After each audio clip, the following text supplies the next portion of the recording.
au dessin?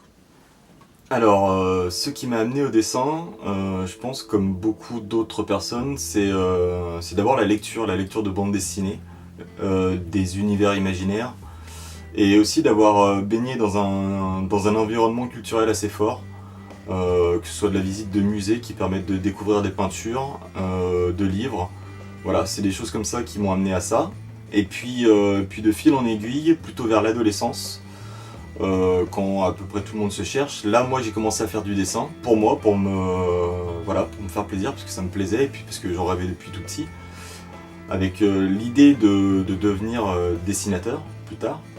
Et c'est vraiment devenu, c'est plus qu'une passion quand on le travaille, quand on cherche à s'améliorer. Voilà.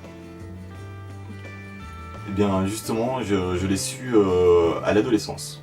Je me rappelle avoir lu certaines bandes dessinées, notamment Percevant. Et donc je me suis dit, voilà, c'est ça que j'ai envie de faire, de créer des histoires et de les dessiner. J'ai essentiellement travaillé dans la bande dessinée jeunesse. J'ai travaillé sur une des adaptations de La Guerre des Boutons, avec Mathieu Gabella au scénario, et le tout premier tome était dessiné par Valérie Vernet, et moi j'ai pris la suite. Oui, alors c'est un recueil d'illustrations que j'ai édité au travers de MDM Productions, qui est une maison d'édition associative. Et donc c'est un petit carnet que j'ai débuté moi-même en prenant un carnet, en me disant voilà, je vais dessiner les choses pour le plaisir, en essayant de retrouver une sensation que j'avais un petit peu perdue. Et de me laisser aller en fait, tout simplement, de ne pas décider à l'avance ce que j'allais faire, ne pas faire de croquis préparatoires et dessiner.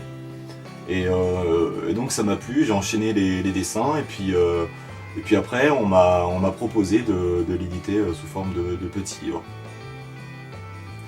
Alors, l'enfance, tout simplement parce que je voulais refaire de l'illustration, et plutôt de l'illustration jeunesse. Voilà, je voulais refaire ça. Donc ça me traînait, puis les animaux tout simplement j'aime ça, j'aime les dessiner, j'aime regarder même des reportages là-dessus, donc ça m'est venu assez naturellement et je trouvais que c'était propice à beaucoup d'images, d'idées ou de détournements. Ensuite, en ce qui concerne les projets, il y a effectivement parmi ces illustrations des illustrations qui sont plus des illustrations personnelles issues de projets que j'aimerais réaliser et qui sont venus naturellement sur ce papier-là quand je devais chercher quelque chose à dessiner. Voilà. Alors le plus beau compliment, c'est une question à laquelle je ne peux pas répondre. Je ne crois pas qu'il y ait de plus beau compliment. Un simple merci est déjà pas mal. J'ai vu quelqu'un venir sur le stand où je vendais Feral. Il ne parlait pas français, c'était un japonais. Il s'est précipité sur le livre, il a juste voulu l'acheter. Ne serait-ce que ça, c'était déjà un compliment. Je dirais qu'il n'y a pas de meilleur compliment, mais par contre, il y a des moments où les compliments nous touchent plus, voire même des personnes qui, par leur importance, que ce soit sentimentale ou même parce qu'on les admire, eux, quand ils vont nous dire que c'est bien, ça va plus nous toucher. En tout cas, moi, c'est mon cas. C'est comme ça que je le vois. Alors oui, j'ai d'autres projets en cours. Alors déjà d'autres petits recueils d'illustrations, probablement un peu plus grands que Feral, probablement auto-édité aussi. J'ai aussi un projet de bande dessinée. Je suis en train de chercher les designs des personnages et d'écrire le scénario. Puis j'ai d'autres projets, notamment ceux qui apparaissent dans Feral, mais voilà, tout est plutôt à l'état des débauches. Et je vais voir ce qui ressort le mieux pour pouvoir le travailler en premier. Alors j'ai découvert le collectif Rockabilly lors d'une Japan Expo, où en fait je suis tombé sur Amy, qui s'occupe du collectif. Et en fait nous avons discuté et on s'est bien entendu. Elle m'a offert des biscuits et ça je veux dire c'est n'importe qui peut pas le faire, hein, donc forcément tout de suite on s'est entendu. Et puis quelques temps plus tard, voilà, on a gardé le contact et puis est arrivé un moment où, grâce à un concours, le concours qu'elle organise chaque année, jusqu'à présent, eh bien elle m'a proposé de rejoindre le collectif. Mais je pense que c'est essentiellement une histoire d'entente entre nous. Voilà. Eh bien, comme je l'ai dit précédemment, j'ai fait une image, un dessin pour le concours qu'elle organisait. On se connaissait déjà, donc elle savait que c'était moi, et l'image a bien plu, tant à elle qu'à d'autres membres du collectif. Et donc je pense qu'avec son accord, avec leur accord plutôt, excusez-moi, elle m'a invité à rejoindre le collectif. Ensuite, j'ai réalisé quelques planches pour présenter un groupe qui s'appelle Lady B and the Epileptics, dans lequel je devais dessiner deux personnages récurrents de l'univers Rockabilly, Amy et Simon. Et voilà, ça a commencé comme ça, tout simplement. Et puis, en fait, je faisais des recherches à côté, des petits trucs pour agrémenter, ça plaisait bien aux autres. En plus, il y en avait quelques-uns que je connaissais déjà. Donc je pense que j'ai été accepté assez facilement, et puis voilà.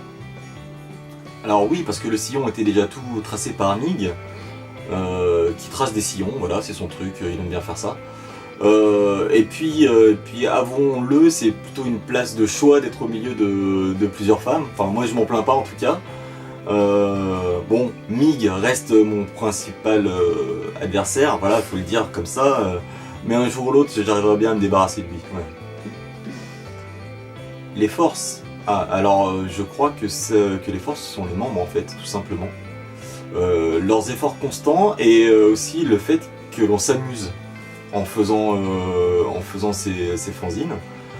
On s'amuse tout simplement et puis voilà, chacun y met du sien, je crois, à sa hauteur, hein, chacun met ce qu'il peut, mais je crois qu'on fait tous beaucoup pour ça. Que ce soit en termes d'organisation, parce qu'il n'y a pas que le dessin, que ce soit en termes d'organisation, de préparation, de maquette, parce qu'il faut la bosser. Moi je suis bien content avec mes petits dessins, et puis après derrière la maquette, bah ouais, faut se la farcir. Voilà, il y a plein de petites choses, faire les commandes, organiser les campagnes pour récupérer l'argent, tout ça c'est du boulot, et je crois que chacun des membres y met beaucoup. Voilà, et on aime ce qu'on fait. Ben, les contraintes d'un univers déjà existant et de devoir se l'approprier, comme toujours, c'est que ce n'est pas forcément son univers, ce n'est pas forcément quelque chose dans lequel on est à l'aise, et puis souvent les personnages sont déjà dessinés. Donc il faut réussir à mettre son trait dedans pour pouvoir les faire vivre, et pouvoir se reconnaître un peu dedans, pas seulement le laisser aux autres. Mais c'est finalement une contrainte assez faible, c'est pas très gênant, et l'univers est assez ouvert, et le groupe lui-même assez ouvert aux propositions pour qu'on puisse s'y retrouver. Alors je pense que je choisirais Hank, parce qu'on a à peu près la même crinière, on a des cheveux plantureux, faut le dire, quoi, c'est magique. Tout le monde me l'envie, et puis aussi il a un petit côté, dans ce qu'on a pu voir pour le moment, un petit côté loser magnifique. Ouais, je crois que ça me ressemble assez. Alors Simon, comment vous dire, Simon déjà c'est un loup-garou, impressionnant par sa stature, il est assez grand et a des épaules assez fortes, assez larges. Il est habillé de manière un peu comme le chef de l'équipe de football américain dans les films de teenagers que l'on connaît tous, avec le fameux blouson avec les manches blanches. Et puis, c'est comment dire, il se voudrait un petit peu lover, un petit peu séducteur. Simon aime les femmes, toutes les femmes, peut-être un peu trop, et en tout cas il leur montre bien. Et puis surtout, il est animateur à la radio de Hillbilly Town, et donc permet de faire vivre culturellement, et notamment au niveau de la musique, dont il est un passionné. Voilà. Alors non, pas sur le tome 3. Sur le tome 3, j'ai demandé, enfin si c'était possible, de faire une bande dessinée. Ça fait un petit moment que je voulais en faire, puisque ça faisait longtemps que j'en avais pas fait dans le monde du fanzina.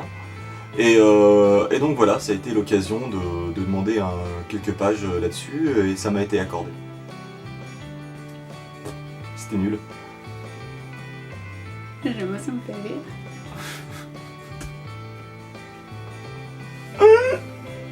J'ai tellement bégayé pour le dire. C'est ça qui était nul.